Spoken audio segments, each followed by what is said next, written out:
চলুন পরীক্ষার ঠিক আগে জেতার সেই আসল মন্ত্রটা নিয়ে কথা বলা যাক। পরীক্ষার ঠিক 5 মিনিট আগে শুধু এই কথাটা মন দিয়ে শুনুন, কারণ জানেন পরের কয়েকটা মিনিট কিন্তু আপনার পুরো পরীক্ষার গল্পটাই হয়তো বদলে দিতে পারে। আচ্ছা, সত্যি করে বলুন তো, রেজাল্ট খারাপ হবে বলে ভয় লাগছে? মনে হচ্ছে না যা যা পড়েছিলাম সব যেন মাথা থেকে উড়ে গেছে? কিংবা হয়তো মনে হচ্ছে আরে কিচ্ছুই তো পড়া হয়নি? যদি এর মধ্যে একটাও আপনার মনের কথা হয়ে থাকে, তাহলে আমি বলবো ভয় পাবেন না, এটা আসলে খুব ভালো একটা লক্ষণ। হ্যাঁ, ঠিকই শুনছেন, এই ভয়টাই কিন্তু আপনার আসল শক্তি। চলুন ব্যাপারটা একটু ভেঙে বলি, কেন ভয় পাওয়াটা আসলে ভালো। দেখুন, ভয় পাওয়া মানে কিন্তু দুর্বলতা না, একদমই না।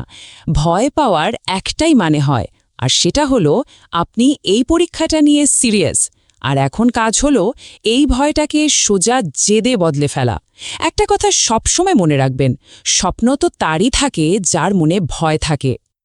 আর আপনার হাতে সবচেয়ে বড় অস্ত্রটা কি জানেন? আত্মবিশ্বাস। কত ছাত্রছাত্রী আছে যারা হয়তো অর্ধেক পড়া নিয়ে পরীক্ষা দিতে যায়, কিন্তু শুধু ওই কনফিডেন্সের জোরেই বাজিমাত করে দেয়। তাহলে চলুন আর দেরি না করে আমরাও সেই আত্মবিশ্বাসটা তৈরি করে নিই। খুব সহজ একটা কাজ করতে হবে, আয়নার সামনে দাঁড়িয়ে। হ্যাঁ, এক্ষুনি যান একটা আয়নার সামনে, সোজা নিজের চোখের দিকে তাকান, আর এই কথাটা, এই শক্তিশালী কথাটা জোরে বলুন। একটা লম্বা শ্বাস নিন আর বলুন, এই পরীক্ষাটা আমার জীবনের সেরা পরীক্ষা হতে চলেছে। বিশ্বাস করুন, যখন আপনি এটা মন থেকে বিশ্বাস করবেন, তখন দেখবেন পরীক্ষার হলে আপনার কলমটাও আত্মবিশ্বাসের সাথে চলছে। আচ্ছা, এবার আসা যাক নিজেকে প্রমাণ করার লড়াইটাতে। বাইরের এত চাপ, এত কথা, এগুলোকে কিভাবে নিজের ভেতরের শক্তিতে বদলে ফেলা যায়? হয়তো কত চেনা জানা লোক, কত আত্মীয় স্বজন বলেছে তোকে দিয়ে কিচ্ছু হবে না, তাই না? ভাবুন তো একবার, এই পরীক্ষার রেজাল্টটাই হবে তাদের সবার মুখের ওপর আপনার দেওয়া সেরা জবাব। কিন্তু একটা কথা ভুলবেন না, আপনার বাবা মা কিন্তু শুধু রেজাল্ট চান না, তারা শুধু দেখতে চান যে আপনি আপনার সবটুকু দিয়ে চেষ্টা করেছেন। সত্যি বলতে কি, তাদের কাছে আপনার এই চেষ্টার দাম ফলের চেয়ে অনেক অনেক বেশি। একটু দূরে ভাবুন তো, আজ থেকে 6 মাস পর এই পরীক্ষার নম্বরটা কি আর কেউ মনে রাখবে? হয়তো না, কিন্তু সবাই যেটা মনে রাখবে সেটা হলো আপনার এই হার না মানা মনোভাবটা, আপনার এই লড়াইটা। কারণ আপনি একজন যোদ্ধা, একজন অপরাজেয় যোদ্ধা। আর এখন সময় শেষ লড়াইয়ের জন্য নিজের ভেতরের সেই শক্তিটাকে জাগিয়ে তোলার। এই মুহূর্তে নিজের কাঁধে আলতো করে একটা হাত রাখুন আর নিজেকে বলুন, আমি আমার জন্য গর্বিত। কেন?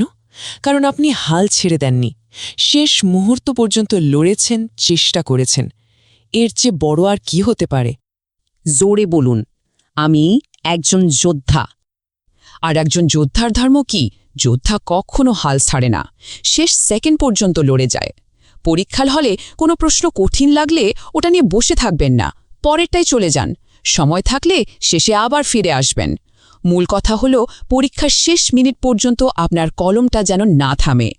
আর শুনুন, যদি পরীক্ষার হলে খুব টেনশন হয়, খুব চাপ লাগে, কিচ্ছু না, শুধু চোখটা বন্ধ করুন, একটা গভীর শ্বাস নিন, আর একবার বাবা মায়ের হাসি মুখটা মনে করার চেষ্টা করুন। দেখবেন নিমেষে সব টেনশন, সব ভয় কোথায় উধাও হয়ে গেছে। আর সবশেষে সবচেয়ে জরুরি কথাটা মনে রাখবেন, এই একটা পরীক্ষার রেজাল্ট কিন্তু জীবনের শেষ কথা নয়। এটাকে এর চেয়ে বেশি গুরুত্ব দেওয়ার কোনো দরকারই নেই। আরে পিকচার আভি বাকি হে মেরে দোস্ত, এই ডায়লগটা তো মনে আছে, তাই না? একদম, আপনার জীবনের আসল সিনেমা তো সবে শুরু হয়েছে। সবসময় মনে রাখবেন, একটা পরীক্ষা কখনো আপনার জীবনকে মাপতে পারে না, আপনার যোগ্যতাকে বিচার করতে পারে না। এই পরীক্ষায় যাই হোক না কেন, জীবনের আসল লড়াইয়ে বড় কোনো পরীক্ষায় আপনি জিতবেনই।